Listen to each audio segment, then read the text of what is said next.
could no longer tell how the days passed as she remained confined to her room, following a heated argument with her aunt.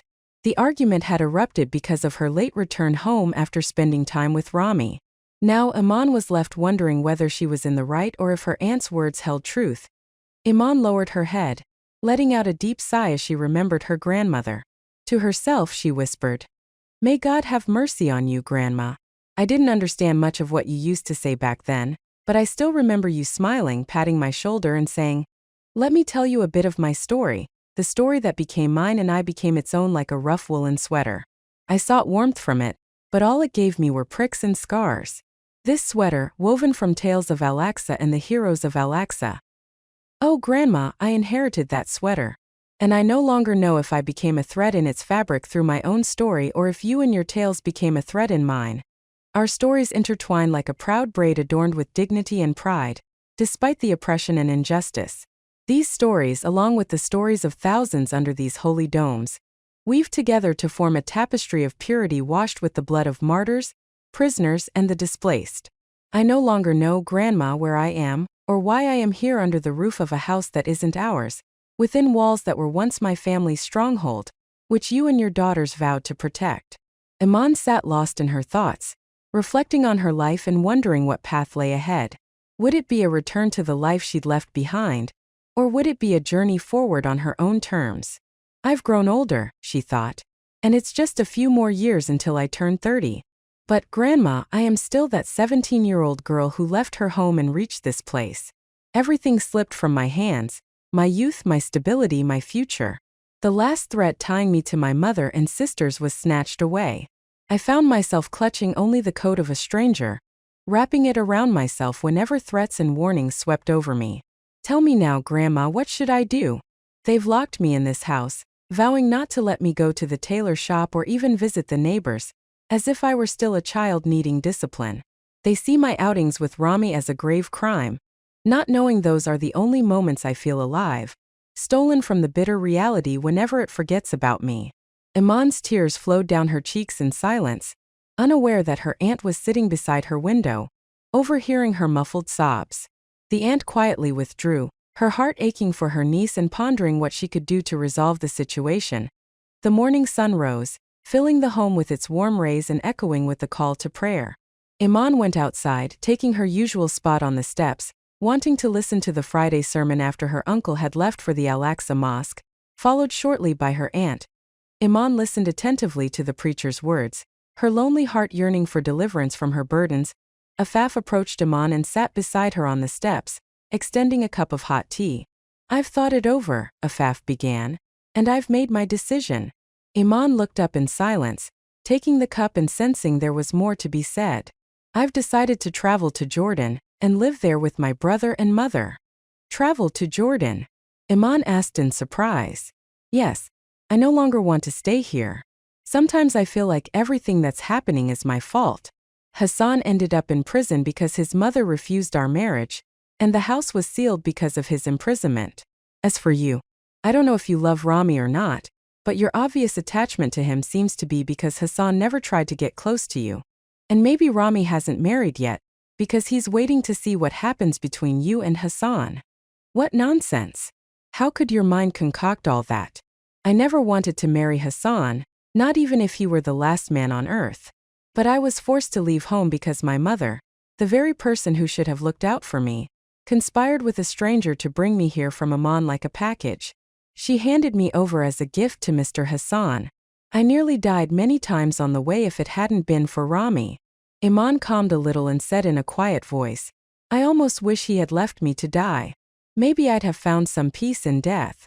A heavy silence fell over the two girls, and neither could find words for the other for several minutes.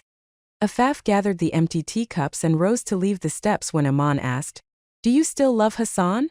"Yes, even more than before." "And do you hope for a solution with him?" "I visit him and check on him.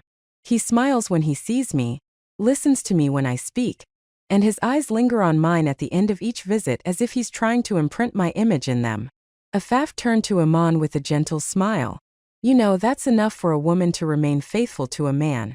A sweet word, a loving look, a whisper of longing. Personally, I don't need more than that." Iman lowered her head, reflecting on her own feelings. Yes, just like Rami's gaze. Warm and tender, his eyes have a strange spark that sometimes flashes like a bolt of lightning, igniting something deep within me. A desire to laugh, to enjoy life, to feel free. He holds my hand, leading me somewhere known and unknown at the same time. And I ask nothing but his gentle touch and soft whisper in my ear when he says, "You're a big part of my life. I've been entrusted with you since long ago." Iman looked up to see Afaf still gazing at her, smiling. Afaf said, "You love him, I can tell from your daydreams and sighs. I'll help you." "Help me with what?" "To understand his feelings for you, at least." "No, please don't open doors you can't close. Why does everyone forget that he's engaged to someone we know nothing about? Why should we interfere and ruin her life with him?" "Fine then, what do you want?" "Nothing." "Then why does it bother you to stay away from him and be prevented from going to the tailor shop?" "I don't know." Then what?" "I don't know either, but this story needs to end. You should find something else to occupy yourself with, away from him." "Yet, you're right. I'll look for a job with some Jewish employer perhaps, or find a university that would accept a diploma I don't even have. Or maybe I'll look for a husband who understands my situation and waits for my divorce from Hassan." Afaf froze for a moment, taken aback by Iman's words, then quietly took the empty cups and left. Iman sat in silence, and the hours passed as the familiar routine resumed without anything new. Iman remained silent, and Afaf took her silence as a form of agreement. She then called out to the uncle as she left the room. "Iman says she needs the names of the merchants, the quantities of goods they took from the tailor shop, and the number of installments they still owe so she can follow up after Rami leaves. Could you ask him to write it all down?" The uncle got up, heading toward the steps, and replied, "Let him come and sort things out with her. I can't force him to write anything." Afaf looked at Iman as if to say, "Did you hear that?" Iman remained silent, an internal struggle raging between wanting to believe what Afaf had suggested and holding on to the grim reality that he had forgotten her during his years away, and was now preparing to return to his fiancée waiting in London. Afaf returned to the kitchen, tidying up, while her uncle hadn't even reached his room when the doorbell rang. Afaf hurried to straighten up, and the uncle went down the steps to open the door. While Iman's eyes followed the unfolding events, when he opened the door, there was a beautiful bouquet of flowers peeking in. Hiding its bearer from sight, Iman's heart leapt, and she whispered, "Rami." Afaf rushed over to her, saying, "It's Rami. No one else brings us flowers." The uncle began greeting the visitor warmly, and the two young women watched, until Rami's face appeared from behind the flowers, scanning the area. The uncle raised his voice, pretending to scold Afaf, saying, "We were just talking about you. Hopefully, only good things." "Yes, I was just telling them that you wanted to come say goodbye. But I didn't know you'd actually stop by today. Yet, I decided to do so at the last minute when I remembered you'd be home today, unlike other days. Welcome, come in." The uncle then called out, Hassan girls. Rami has arrived." Iman couldn't contain her joy, which swept away all her previous sorrows, leaving her with an eagerness she could barely hide as she quickly changed her clothes and went out to greet him. Afaf stepped out to shake his hand and said with a grin, "Welcome, Rami. Such beautiful flowers, are they for me?" Rami smiled gently, then with a hint of challenge in his tone replied, "Actually, I chose them for Iman." Rami turned to look at Iman's aunt, who was staring at him with a displeased expression. He added, "It's my way of thanking her for what she's done for the business in my absence." Her aunt sat down, attempting to keep her composure, while Afaf, trying to keep the atmosphere light, chimed in, "You're the best business partner one could have. You insist on briefing Iman about the work details before your trip, even though we've trusted you with her and with everything here for years." Rami smiled softly and replied, "Thank you." Afaf quickly began preparing some refreshments, while Iman approached to greet him, her voice and steps betraying her nervousness. A silence fell over the room as Iman took a seat beside her aunt. No one seemed to know what to say, until Rami pulled out some papers from his pocket, addressing Iman as he glanced occasionally at her uncle and aunt, as if seeking their permission. "Could we move to the table so I can show you the latest company accounts?" Iman looked over at her aunt, who remained silent. Unsure of what to say, she hesitated until her uncle spoke up. Go ahead. Iman, go with him to the table and take a look at these papers while I see if Afaf needs any help in the kitchen. Her aunt adjusted her seat to keep a close eye on Iman and Rami, as if signaling to Iman, I'm still here watching. Rami sat beside Iman, laying out the papers and speaking loudly enough for everyone to hear. This document shows the orders from some merchants that you'll need to prepare starting tomorrow, since I'll be leaving tonight. Relief spread across her aunt's face, but Rami continued, noticing that Iman was keeping her eyes lowered and making no comment. And this document lists the accounts we have yet to collect from the merchants. Then, placing another folded paper in front of her, he said, and this one contains our expenses, what we owe the merchants. Unlike before, Rami left this paper folded and stood up, preparing to leave the table. Please go over these papers while I have some juice with your aunt. If you have any questions, I'm here. Iman unfolded the paper he'd left for her, and saw that it wasn't an account statement, it was a letter. Rami had written her a letter, confirming Afaf's suspicions. Startled by what she read, Iman quickly folded the letter, feeling as if a surge of electricity had jolted her. Her hands shook with nervous energy as she tried to focus on the papers in front of her, attempting to hide her reaction. Noticing her distress, Afaf came over and whispered in her ear, What's going on?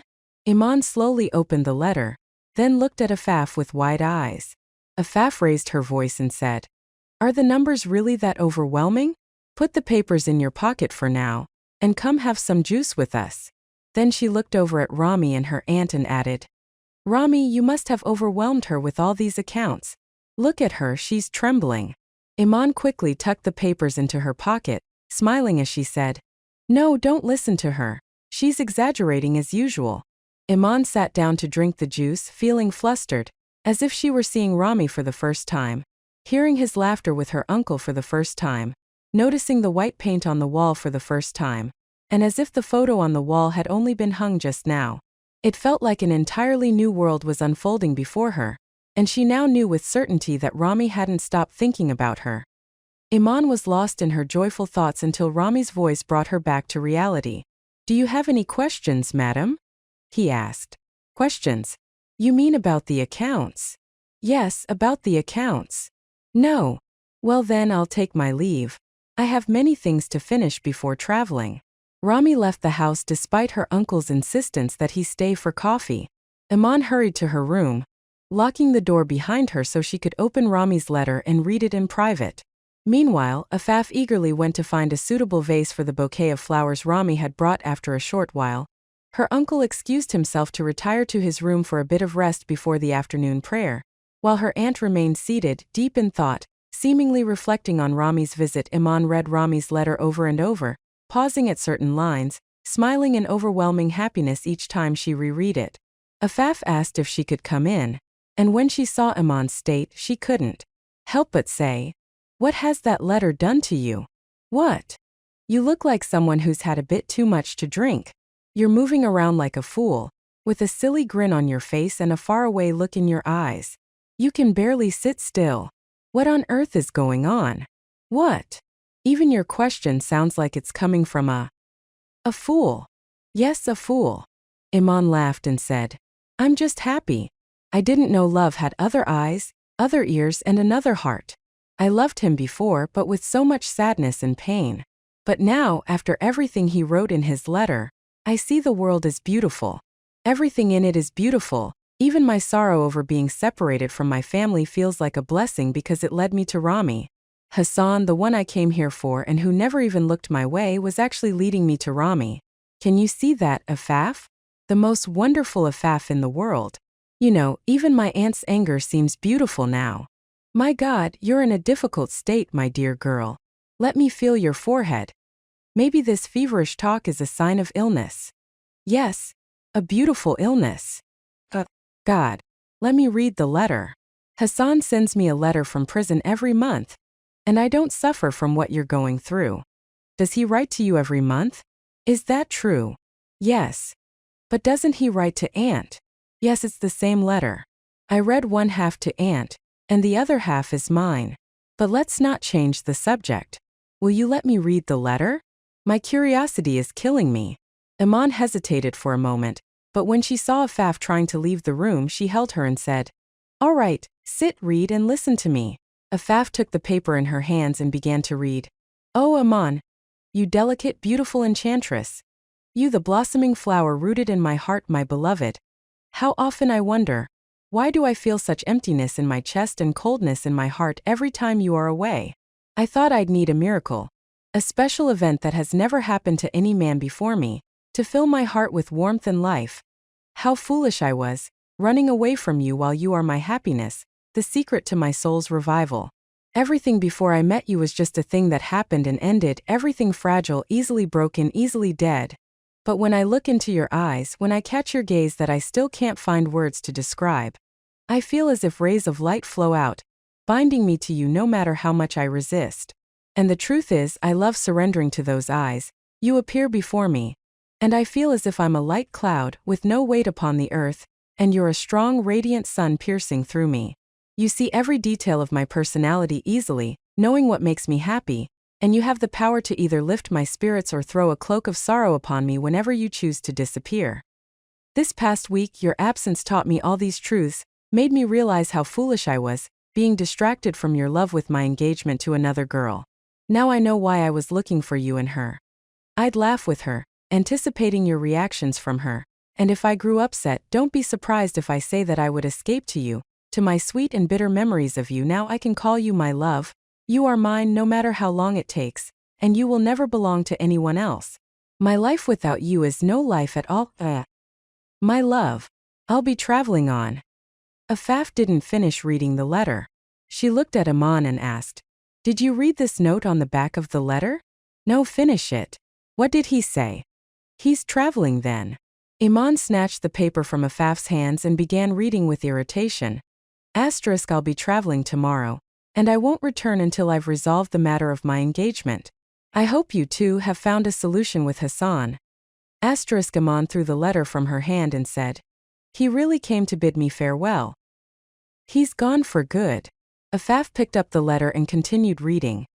I am leaving my phone number in London and beg you to not hesitate to call me from the post office.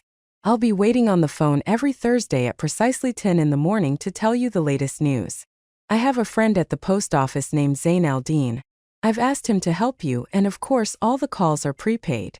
I won't be gone long, just a few months, and I'll be back because I love you. Afaf fell silent, and Iman rested her head on the pillow, her face blank as though she were blind, staring without focus or deaf, no longer noticing the silence or any other sounds around her. Afaf tried to break her thoughts, saying, "So he's decided to end his engagement."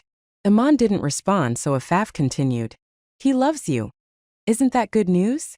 When Iman still remained silent, Afaf finally said, "Talk to me, Iman, or I'll leave the room and leave you be." Iman looked at Afaf and said, "He's traveled, assuming I love him, and will call him every Thursday, asking his friend, whom I don't know, to make it easy for me. And he decided to end his engagement. All these decisions, and he didn't ask my opinion on any of them. And what would your opinion be? Maybe I don't love him. But your love is obvious, and that's what bothers Aunt. Besides, he proposed to you long ago, so it's clear you both think about being together. So, what do you want him to consult you about?" "I don't know. I feel like he's reckless, and if he reaches London, he won't return. He will, God willing. Now, come with me to the kitchen. I'm tired of working there alone while you stay here sulking all week. And look at those flowers he brought today. I'm curious to know when he found out you love flowers this much." Iman smiled, got up slowly, and let Afaf pull her from the bed. Leading her to the kitchen, Iman resumed her work at the seamstress shop, her mind filled with relentless thoughts. Iman returned to her work at the seamstress shop, her mind still brimming with thoughts, filled with questions. What did Rami do? For the first few weeks, Iman refused to make any calls from the post office, too shy to reveal her secret to this friend she'd never met. But after 2 months, unable to bear the burning longing any longer, she made her way to the post office, cold rain chasing her steps. Once inside, she took off her wool cap, shaking the rain off it and looking around shyly, until she approached one of the workers and asked, "Is Zain al-Din here?" "Yes, shall I call him for you?" "Please." "And who shall I say is asking for him?" "Iman, please." In a few moments, the worker returned, accompanied by a tall, strong young man with sharp eyes that seemed to scrutinize everyone he passed. The worker said, "This is her." Zain al-Din greeted her with a smile and said, "Welcome. You're from Rami, aren't you?" Iman blushed, nearly leaving the building, but Zain al-Din continued, "I'm his friend. Please come to my office." As she followed him, Iman thought, so he must be the post office manager with his own office. It seems everyone here respects him. Once in the office, Zain al-Din said, "All right, here's the phone. I'll leave you to use it in privacy while I check in on the staff. Shall I get you something to drink?" "No, thank you." "All right then. I'll dial the number for you and step out." Iman took the phone, her breath catching as fear took hold of her. Zain al-Din left the office and Iman nearly hung up, prepared to leave, but she forced herself to wait. Finally, a voice came from the other end saying, "Hello. Hello. May I speak with Rami, please? Rami isn't here." "Who's calling?" "I'm sorry." Iman hung up, then felt her face and forehead, resting her head on the desk to calm her racing thoughts. Once she felt composed, she stood, put her wool cap back on, and left the office. The next week, Iman didn't have the courage to try calling again, but after some time she gathered herself and tried once more, only to hear the same voice and the same response. And so it continued. One day, Iman walked slowly in the pouring rain, heedless of the cold or the wet. She cried at times, lifting her head occasionally to look at the road ahead as though nothing had happened. Forget about me. Doesn't he know that someone calls for him every Thursday at 10 o'clock? Doesn't he realize that I leave my home in the cold, through the rain to call him? Or maybe he's asked someone to answer the phone each Thursday and repeat that message with the heavy Arabic accent. Perhaps he just wants to get rid of me. Doesn't he realize how humiliating this is? The thoughts echoed in her mind until she stopped going to work altogether, staying by the heater at home, sipping warm cups of tea, watching the rain outside and finding excuses for her constant presence at home. Rami's letter never left her pockets. She took it with her everywhere she went until she knew its lines by heart. The phrases that had enchanted her one night now made her laugh, stirring a bitter amusement within. Months passed, summer returned, and Iman thought again about trying one last time. She left home, Rami's letter in her pocket. Upon reaching the post office, she summoned her courage, asked for Zain al-Din, and as usual, he dialed the number and left. After several rings, a man answered on the other end. "Hello. Hello. Is Mr. Rami there, please? Are you the one who keeps asking about him?" "Yes." "He's in Germany, my dear. Don't call here. He might be spending the summer there." Iman hung up, feeling as if she'd been slapped hard across the face. She almost broke down crying, but she held herself together, pretending nothing had happened, and left the building quickly, not knowing where her steps were taking her. She ended up at a bus stop, sitting and sobbing, oblivious to the people passing by or watching her. Then a young woman around her age sat beside her. Iman buried her head in her hands, wiping away her tears and sniffling when the woman asked, "I wish I had your courage to cry openly. Things have just become unbearable." The woman paused, then asked, "Why are you crying? Did someone steal something from you? Or did something happen to a relative?" "No." "Then thank God. I'm waiting for the bus to take me to Al Maqasid Hospital, where my son is being treated. Are you married?" "No." "Then thank God for that too. Otherwise you'd be like me, worried sick about your children and not knowing how to make ends meet. But really, why are you crying so much?" Iman remained silent, so the woman continued. "As for me, I'm from Ramallah. I have a son in middle school, and every day after school, when he passes by the main road and happens to see an army truck or an Israeli tour bus, the other boys pelt them with stones, and the Jewish soldiers come out and arrest anyone they can lay hands on. Do you know how they torture them?" "How?" "They turn these kids into their entertainment. They line them up side by side and make the first boy slap the second. If the slap isn't to their satisfaction, they demonstrate with a hard slap across the first boy's face. And so it goes, the first boy slaps the second slaps the third, until they've all slapped each other." Iman laughed a little and the woman continued, "Oh, you're laughing. They take the fattest boy and then the skinniest one, ordering the skinny one to carry the fat one a certain distance. And if he fails, they send him back to the starting point to try again." Iman laughed again and the woman, smiling herself, said, Yes, one laughs to keep from crying. My son is being treated at Al Maqasid Hospital for his back pain because he was the skinniest of the boys that day. Both women laughed and Iman said, "May he be well soon." The woman replied, "And his friends as well. Are they being treated with him?" "No, but they were taken to military barracks in order to clean them thoroughly, then told to gather the trash in a corner and set it on fire. Once the fire was blazing, they were ordered to put it out with their bare hands." "What? Is this possible?" "Yes, it's a small thing to the Jews." Of course, after the boys' hands were burned, an officer arrived and told them that what the soldiers had done was forbidden, and that an investigation would be conducted and those responsible would be punished. But in truth, if there's an investigation, he'll find that he himself ordered it. Iman laughed again and said, "As they say, seeing another's misery makes one's own seem lighter. So what's your misery?" "Nothing, my engagement has ended." "That's it? You're lucky. Go to Al-Aqsa and thank God, because why should you worry yourself over such matters? Here comes the bus. Goodbye, lucky one." Iman smiled, left the bus stop and walked away. Then she pulled Rami's letter from her pocket, tearing it up into tiny pieces until they were unrecognizable, and threw them into the nearest trash can. She continued walking, determined to rid her heart of Rami, no matter what it took, along with all her dreams tied to progressing in her work. She began to recite to herself, "I gathered my dreams. I slaughtered them as offerings on your doorstep. Trample on them as you please, play as you will, for I am blameless." Iman no longer cared about tailoring, and Rami's letters to Shadia no longer provoked her. She didn't think of any innovations to improve the shop or anything that might help her get out of the house.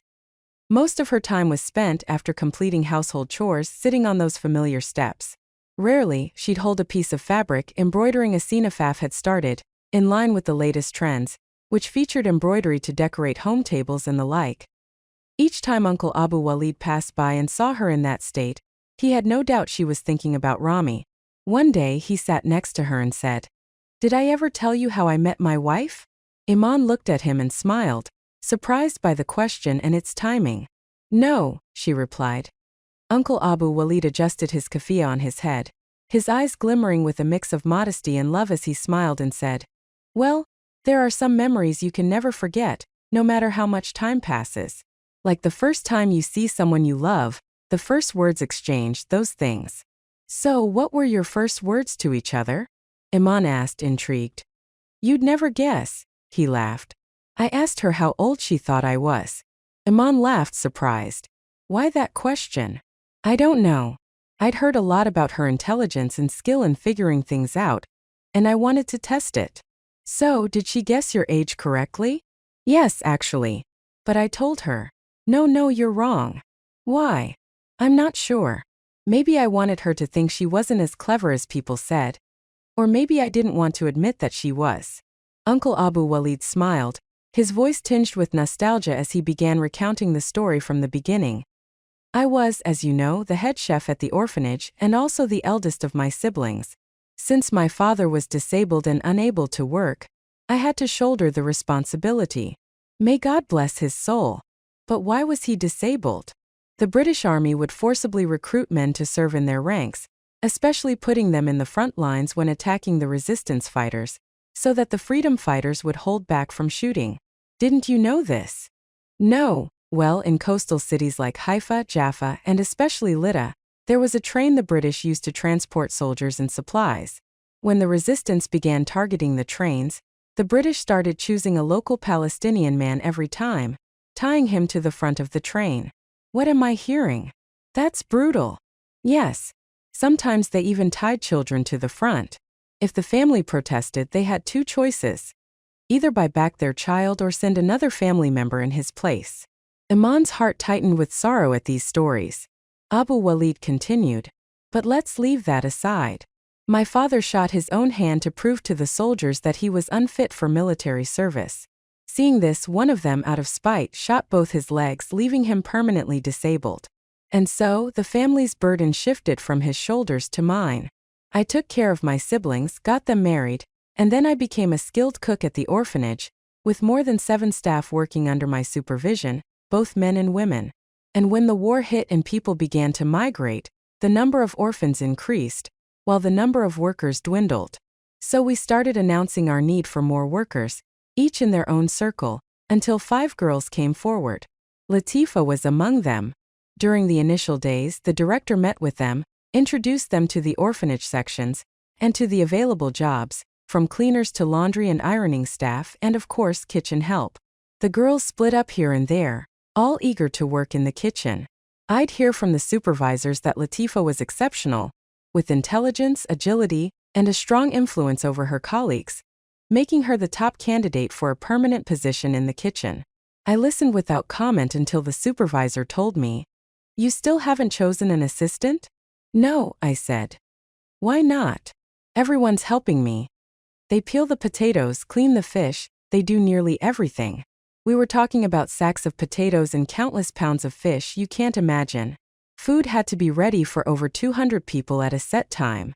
The supervisor, having made up her mind, said, "You have a week to observe the girls, monitor their work, and choose an assistant who will be responsible with you for everything and learn what's needed. The one you choose will be promoted, and at times will even supervise the others." "So you chose Latifa, right?" "I wish I had. You don't know how foolish we men can be." The girls quickly caught on to the supervisor's decision. When they realized that Latifa's presence lessened their own chances, they turned against her instantly. You wouldn't believe how they all became spies against her, reporting every move she made, every word she uttered, each adding their own twist. They'd eagerly wait for any small thing she did, turning it into a tale. Deep down I sensed she was too straightforward for the things they accused her of, yet she always held her ground, never complaining or questioning me. Despite being the fastest and most skilled, I ended up choosing that little spy who didn't know a potato from a guava, leaving Latifa to work in cleaning. Did she stay on as a cleaner? No. She had dignity. Even after we got married, when she occasionally needed to come to see me at work, she'd still be cautious around the other women, never trusting their games. "So, how did you end up marrying her?" During the week I was training her and the other girls in cooking, her quick learning, precision, and even her beauty and kindness caught my attention. I'd sometimes try to hint at my interest, making little jokes to draw her attention. But before long, one of the girls would rush to tell me, "Latifa said this in your absence," or "She said that," making everyone laugh at you. Annoyed, I'd scowl, lecture her on manners, and give her a lesson in morals.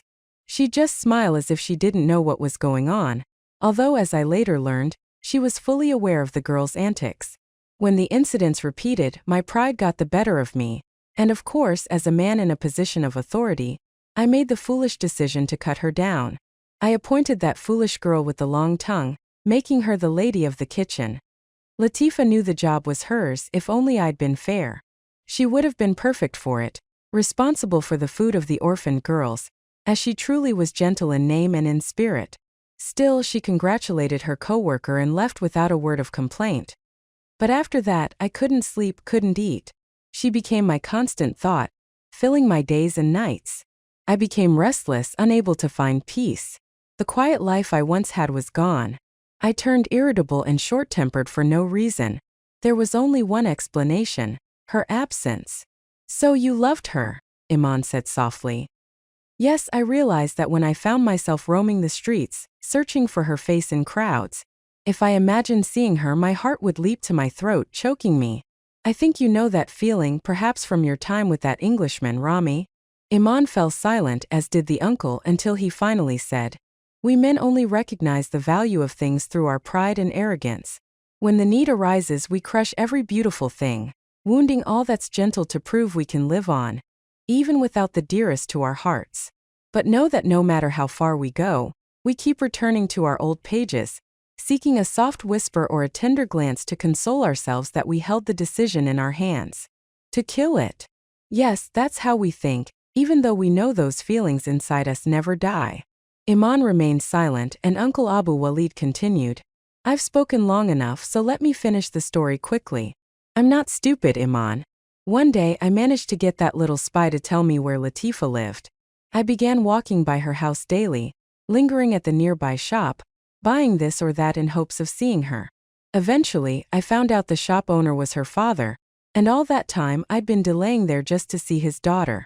In the end, the only way I could see her was by proposing, and that's what I did. Afterward, I vowed never to hurt her again or fail to praise her for the kindness she deserves. Uncle Abu Walid stood to leave, but Iman asked, still surprised, "So why was she talking to the girls about you?"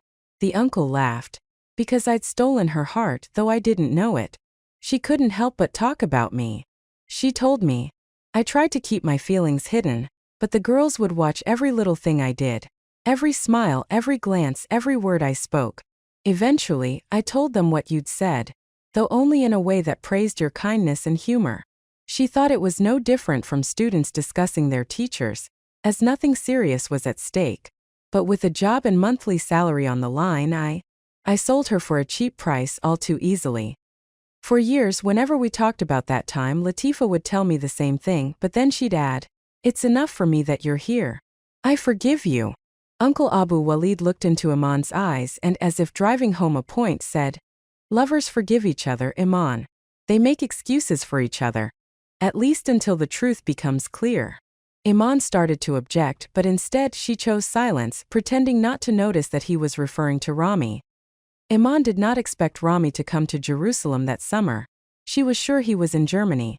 So she tucked away her disappointment and spent the year trying to forget what had happened. When the following year came, it was a year filled with political events.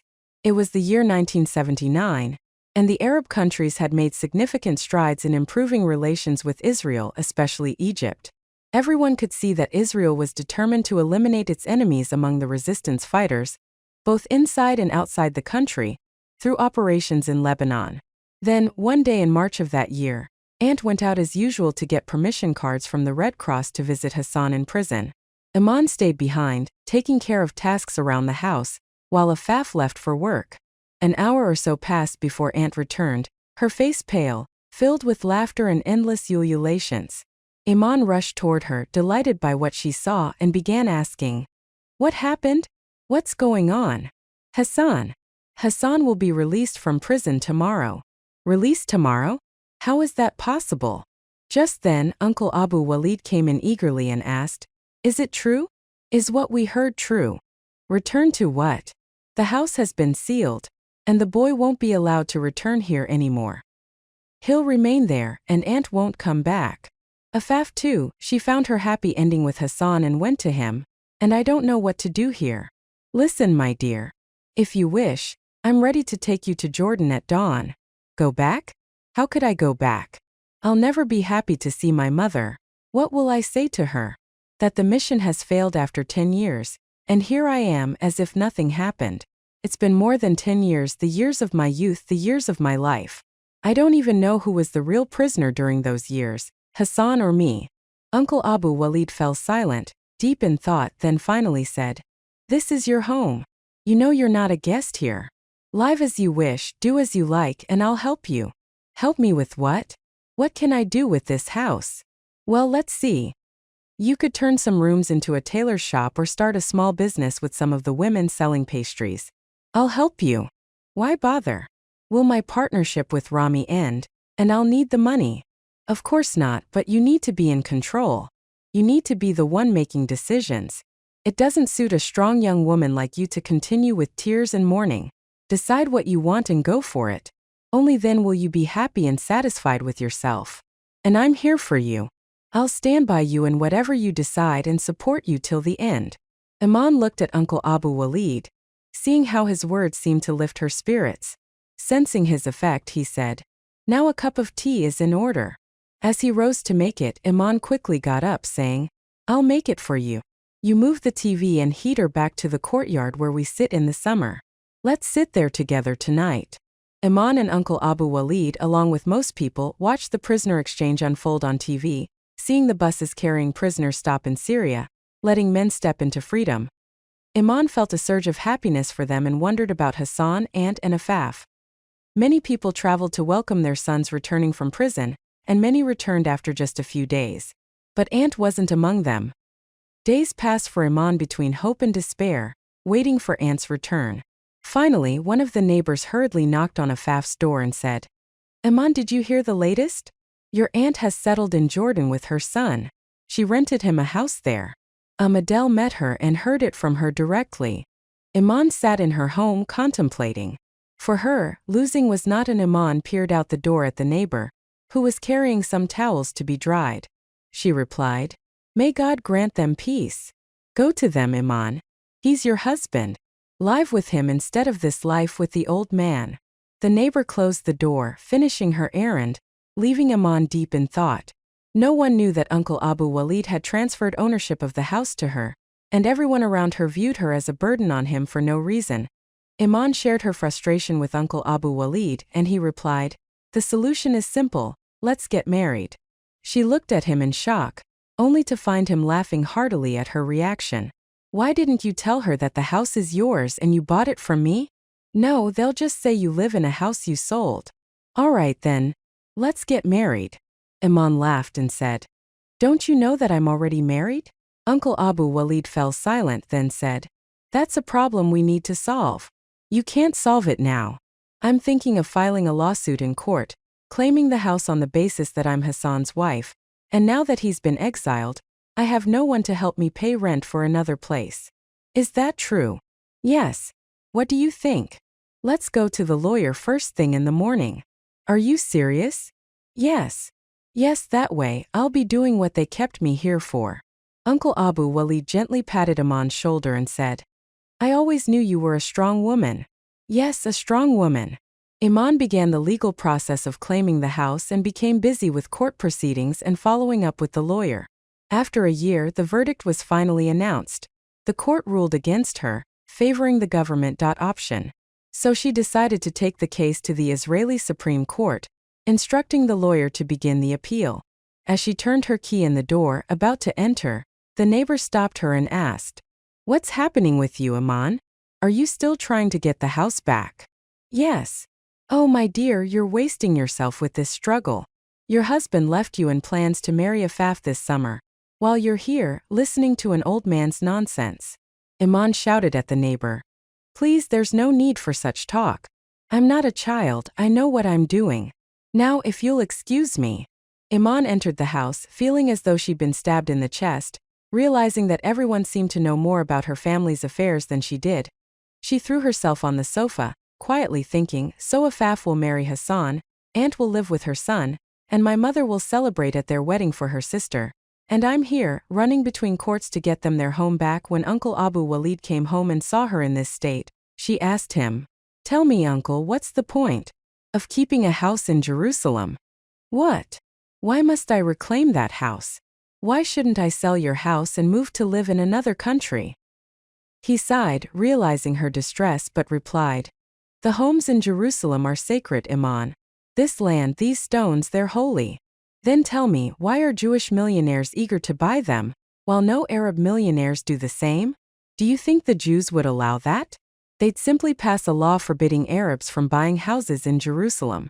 And the secret peace agreements between Israel and the Arab countries don't allow Arabs to hurt Jewish sensitivities by competing for Jerusalem.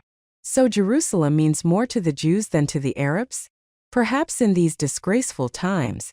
Listen to me, my daughter. I'm an old man who has fought through difficult days, and I understand crises. This era is not ours. I think it belongs to the Jews. Everyone is chasing money, clothes, cars. A laborer in Israel earns a salary by the end of the month that he never saw during the Jordanian rule. Men have gone mad, women chase fashion and hairstyles. Even the men have taken to following the trend, some growing sideburns like shoes on their cheeks to follow the style. Cinemas stay open until midnight, songs blare in every home, and Al-Aqsa still holds on with some wood here and some wires there, waiting for repairs. The Israeli government knows what it wants in 10 years, so they prevent people from fixing or repairing their homes without a permit they can't obtain. Any addition to your house, even just a small one like covering the courtyard, is forbidden and you'll be fined. Taxes are levied on everything, even on TVs and refrigerators. All these measures are intended to pressure people into leaving their homes, even if they have money, making them feel cramped and forcing them to look for houses outside Jerusalem. This policy is backed by the entire world, even the Arab world, unfortunately. "But I want my grandfather's house." "Yes, and that's why you're a threat to the Jewish state. If you reclaim your house, It opens the door for others in similar situations to reclaim theirs. That goes against Israel's interests. I'm even more determined now to reclaim the house. I'm with you to the end, so don't worry about anything you hear from others.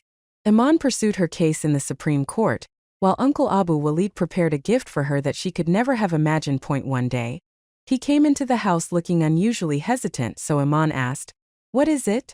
You're scaring me. Is there news from Jordan?" "No, there's news from London." "From London? Rami, what happened to him?" "I think he's coming back here." "That doesn't concern me. I thought it would be something important." "He's still single, that fool. Hassan will get married before him." "That's another thing that doesn't concern me." "Well then, since his matters don't concern you, I won't hide that he had a serious accident years ago.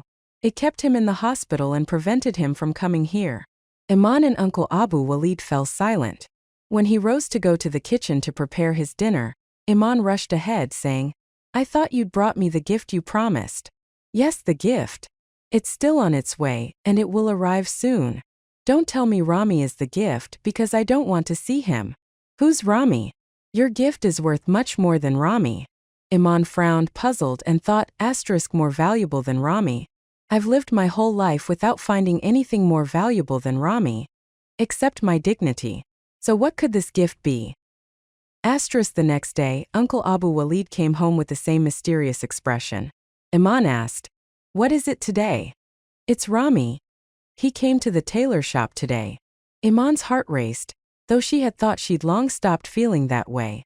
"And why would that matter to us?" "Nothing. I was just wondering why he's here." "Do you think he'll end the partnership because Hassan was exiled?" "Then let him end it. It doesn't matter. I'll use the shop for something else and live." "But you won't be able to do that.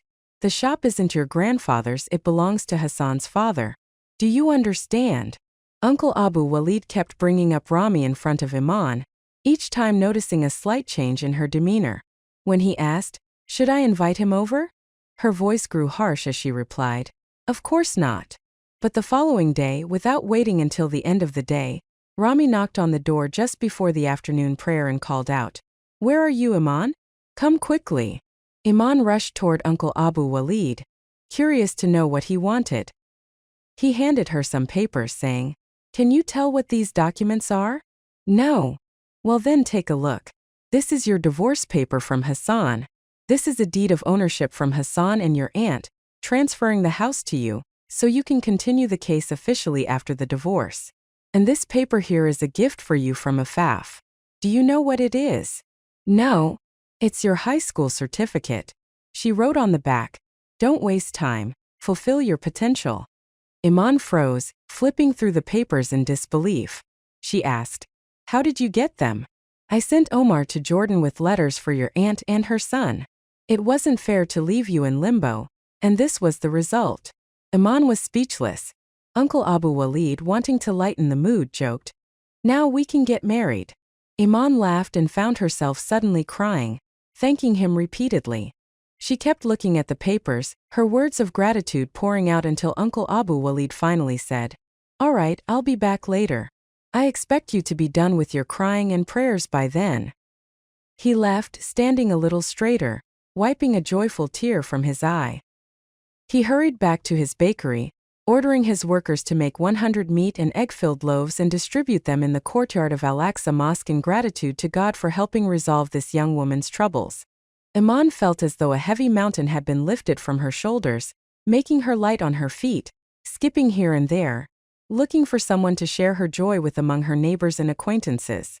She whispered here and spoke there, but no one seemed to understand her happiness over the divorce. Without thinking, she took Rami's coat from the closet, gently touching it as if it were alive, as if it could sense her emotions and share in her joys, just as it had shared her sorrows. Finally, "I'm free."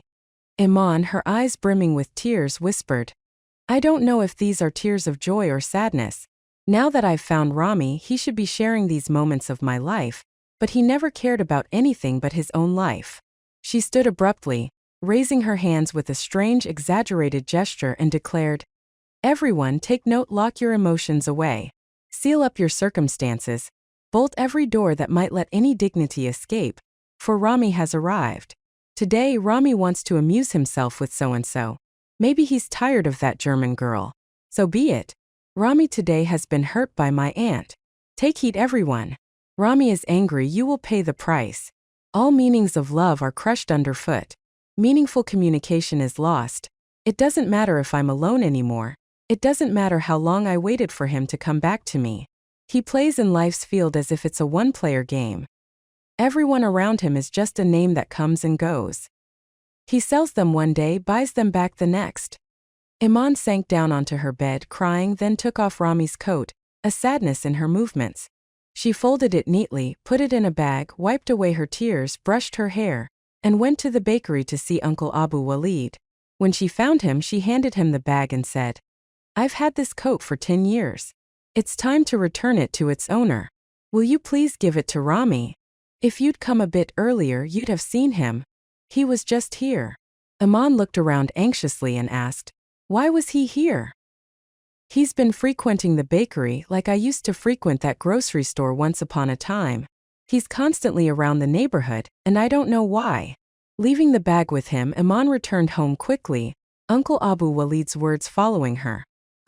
Rami had an accident, Iman. That's what kept him away all this time. She tried to ignore his words, though a small part of her heart softened and calmed her anger, soothing her wounded pride. She was unknowingly avenging herself on Rami. Iman was catching her breath as she sat on the sofa, when a moment later the doorbell rang. She hesitated before answering, then opened it to find the lawyer, who had come to inform her that the court would hold a session the next morning to announce the ruling on the house case and that she needed to be there at precisely 10 o'clock. Iman sat in court, her gaze fixed on the judge, her heart pounding with fear and hope. The judge looked directly at her and said, "I have thought long about your case, and I see no choice but to rule in your favor. Go now and claim your home." The judge continued speaking in Hebrew, words Iman couldn't understand, but she looked around, hoping for someone to confirm what she had heard. She still couldn't believe her ears. Had she really reclaimed the house? The lawyer smiled warmly at her and whispered, "Congratulations." She pressed her hand to her chest, mouth agape, struggling to find words. But the lawyer gathered his papers, put them in his bag and said, "Come on, the court has ended. Congratulations on your home." Iman left the court, running, not knowing where to go, until she found herself at Abu Walid's bakery, crying with joy as she exclaimed, "I got the house back. They ruled in my favor." The people in the bakery cheered, congratulating her from every corner. Within minutes, everyone in the neighborhood knew what had happened, gathering around her to see the young woman who had managed to reclaim a house in Jerusalem from the Israelis. Iman hurried to Uncle Abu Walid's house, closing the door behind her as she heard celebratory ululations echo from her neighbors' homes, each one joining in her joy. Iman looked at her sewing machine, then ran her hand over the furniture that had come from her grandfather's house. She opened her aunt's room, then Afaf's, knowing she would not find anyone there today to embrace her and celebrate this victory. Today she had fulfilled the dream of her mother, her aunt, her grandfather, and her grandmother, but there was no one here to help her clean the house, move the furniture, or celebrate. She was more alone than ever, despite the excitement buzzing outside for her sake. She walked through each corner of the house, then finally sank onto the steps, resting her head on her hand as if her neck could no longer hold it. She sighed deeply, reliving the events of the past 10 years in her mind, verifying each memory, reflecting on her past with both sadness and a faint smile. The doorbell rang insistently, and a boy with a cheerful face appeared as she opened it, saying, "Are you Iman? Uncle Abu Walid says not to prepare food tonight. He'll take you somewhere nice to eat together." Iman laughed and asked, "And who are you?" "I'm Ahmad, the new worker at the bakery." "Wait a minute. How old are you?" 10 years. The boy dashed away, his arms swinging like a Jordanian village dance, as though he were spreading blessings over the neighborhood. Iman closed the door, laughing, and thought, he said we'll go somewhere nice to eat. What nonsense. She'd barely turned away when the doorbell rang again. She opened it to find 2 young men around 15 standing there, shyly asking if they could take the couch out. As Uncle Abu Walid needed it, she allowed them to take it, puzzled by what was going on. Could he be expecting important guests at the bakery and needs the couch? Pondering the thought, she began thinking about how to clean the house, move the furniture, and set up Uncle Abu Walid's place again. But she clapped her hands, sat down, and found herself unable to do anything. She hadn't eaten a bite all day, waiting for Uncle Abu Walid. By evening he opened the door as usual, clearing his throat and smiling, then called out, "Where are you, Aman? Hasn't hunger gnawed at you yet? I'm starving. So where are we eating?" "Well, are you ready?" "Yes, let's go." Aman left with him, unsure of their destination, but when they reached the familiar crossroads she asked, "Aren't we heading to my grandfather's house?" "I don't know, do you want to go?" "Yes, but it'll need a lot of cleaning and work to get it back to how it was." "Then let's take a look, and we'll decide afterward where to eat." Aman didn't oppose the idea, though she found it odd. She humored him until they reached the entrance, where Ahmad the boy came rushing out of the courtyard, his face glowing with joy, moving as though he were escaping before anyone could catch him. Laughing, Aman said, "That's Ahmad, isn't it?" "Yes, I recognized him." She looked up at her house and saw that it was lit up. "Did someone leave a light on inside?" she asked, surprised. She quickened her steps to see what was going on, entered the courtyard, and found the couch that the young men had taken from the house earlier that day placed at the center. A large oil lamp hung above it, casting light over a table set with plates of roasted chicken, vegetables, and some large appetizing flatbreads, along with a large bouquet of flowers shyly set in one corner near the table. As she approached the flowers, she said, "What's all this? Did you buy flowers too? I didn't know you had such refined taste." Holding the flowers with joy, she gently pulled the card and began to read, "You make victories from your wounds, just as the oyster makes a pearl from a painful grain of sand. Congratulations on our victory. Signed, the man who can't live without you, Rami. Aman looked up at Uncle Abu Walid and asked, "Rami? How did these flowers get here? I told you he's been hanging around the bakery for some time now. Come, let's eat before the food gets cold." Iman sat on the couch, glancing between the food and Uncle Abu Walid, then said, "I want an explanation first. Why are you upset? Someone is congratulating you on winning the court case. What's wrong with that?" "But it's Rami. It's not just anyone." "Ah, so you admit that Rami isn't just anyone. Here, take this piece of bread from me, and make sure not to drop the chicken from it." Iman took the bread, then asked hesitantly, "Is the house clean or am I imagining it?" "Yes. I sent some strong young men as soon as I heard the news and gave them the keys discreetly. I told them not to return until the house was shining like a candle, just as you see it now. My God. And I spent the day wondering how I would ever manage to clean it alone." "You're never alone as long as I'm alive. I'm here for you." Iman sighed, praying for his health and happiness, to which he replied, "Why do you say that with such sadness? Rami once told me that too. That he'd always be there for me." "Yes. Rami is a good young man, but circumstances." They fell silent as they ate, then Abu Walid added, "Tomorrow, a representative from the electric company will come to reinstall the meter, and the water's already been reconnected today." She quickened her steps to see what was going on, entered the courtyard, and found the couch that the young men had taken from the house earlier that day placed at the center. A large oil lamp hung above it, casting light over a table set with plates of roasted chicken, vegetables, and some large appetizing flatbreads, along with a large bouquet of flowers shyly set in one corner near the table. As she approached the flowers, she said, "What's all this?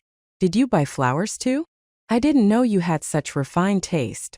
Holding the flowers with joy, she gently pulled the card and began to read, "You make victories from your wounds, just as the oyster makes a pearl from a painful grain of sand. Congratulations on our victory. Signed, the man who can't live without you, Rami. Aman looked up at Uncle Abu Walid and asked, "Rami? How did these flowers get here? I told you he's been hanging around the bakery for some time now. Come, let's eat before the food gets cold." Iman sat on the couch, glancing between the food and Uncle Abu Walid, then said, "I want an explanation first. Why are you upset? Someone is congratulating you on winning the court case. What's wrong with that?" "But it's Rami. It's not just anyone." "Ah, so you admit that Rami isn't just anyone. Here, take this piece of bread from me, and make sure not to drop the chicken from it." Iman took the bread, then asked hesitantly, Is the house clean or am I imagining it? Yes. I sent some strong young men as soon as I heard the news and gave them the keys discreetly. I told them not to return until the house was shining like a candle, just as you see it now. My God. And I spent the day wondering how I would ever manage to clean it alone. You're never alone as long as I'm alive. I'm here for you. Iman sighed, praying for his health and happiness, to which he replied, Why do you say that with such sadness? Rami once told me that too. That he'd always be there for me. Yes.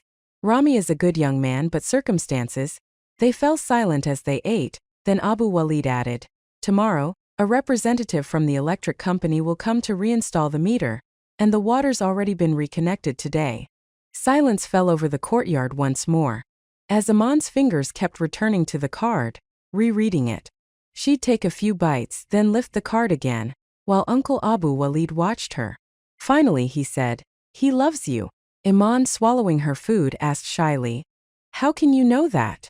Well, he told me things only a lover would say. What did he say? He admitted to me that he'd disappointed you many times, that he'd left you without checking on you for years, and that he'd put in a lot of effort trying to forget you, especially when he got engaged to another woman. Yet despite everything, you're still the first name that comes to his mind when he opens his eyes in the morning and the last one he smiles at before he sleeps. You're the only woman who, when she's present, brings joy to his world. It's like you cast a spell of happiness over him, so that nothing can annoy or anger him. But when you leave, it's as if you take that spell with you, and he feels his heart shrink within him, unaffected by events or people around him, unable to find joy in anything. I don't know how you do that. The world is the same and people are the same, but when you appear, everything feels new, worth noticing. Honestly, Iman, he told me he has never found another woman who changes his life like that. Uncle Abu Walid watched as Iman drifted off into her own world, and he asked, So what do you say? Iman remained silent, so he added, You love him too, don't you? So what's stopping you from being together? Especially now that you're divorced. Iman looked at him and said softly, Uncle, perhaps I love him, but I don't trust him. If I get close to him, I'm certain he'll eventually leave me. Uncle, he's a man with a world I know nothing about, and I'm sure he has friends and family elsewhere. He's surrounded by many people. If I leave him now while he loves me, it's better than him leaving me later, hating me. So, I don't trust him. I don't feel safe with him. On the contrary, I feel constantly threatened, like any mistake will lead to his leaving without question or blame. And as you know, I have no one but God, no family but you. I've suffered enough trying to forget him, and I don't want to go through that again. I understand very well. I'll convince him to go back to his family and leave you in peace, and I won't bring him up again. Let's go home now. Put the food in your kitchen and let's go. So quickly. I wanted to check the house. Then let's go. Iman took the lamp and began opening each room, one by one. Each door opened a window to memories of her aunt, Hassan and Afaf. Memories that now seemed sweet, despite the bitter reality they had once held. Uncle Abu Walid prepared to head home, but Iman brought the bouquet with her, the sadness still lingering on her face. Iman no longer knew if she'd made the right decision and didn't dare to bring up the topic with Uncle Abu Walid again after the harsh stance she'd taken. She often wondered if Rami had actually left the country, or if he was still in Jerusalem, still hanging around the bakery. After 2 days of packing and sorting her belongings, she asked Uncle Abu Walid one morning, Good morning, Uncle. Good morning. Could you send some of the young men today to move the furniture to my house? You're leaving today? God willing. Uncle Abu Walid sighed, looking saddened. You're leaving me? What do you mean? I was thinking of finding some tenants for your house so you could stay here. This is your home too. But Uncle, if I don't live in my grandfather's house, everything I fought for, everything I went through to get it back would be meaningless. So you're leaving so easily? What's wrong, Uncle? Did you expect otherwise? Swallowing hard, he seemed taken aback and said, You know, this is one of the hardest days for me since the day Latifa died. You're leaving, and I'll return to my solitude once more. Iman stepped down beside him, smiling. It's funny, Uncle. Here we are talking about Latifa again. What made you think of her now? Do you think I've ever forgotten her? Don't you know that those dearest to our hearts are the ones who leave? He sighed and looking deeply into Iman's eyes suddenly asked, You say you've cut off contact with your mother, but what if you found out that she died, God forbid? Would your feelings of anger vanish, replaced by love, longing and fond memories, the tears flowing freely, unbothered by pride or strength? The question shocked Iman, leaving her face marked by confusion and unease. Uncle Abu Walid continued, My daughter, don't wait until those you love die, for regret won't help you then, nor will it help them. Cherish them now, forgive them all. Open your heart to love and let the ravens of hatred fly away while there's still life left to live. Iman remained silent, her face painted with an enigmatic expression, as Uncle Abu Walid rose slowly to leave.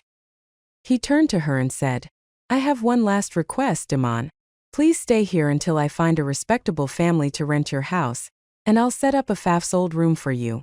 It'll be enough for you. At least I'll be at peace knowing you're safe.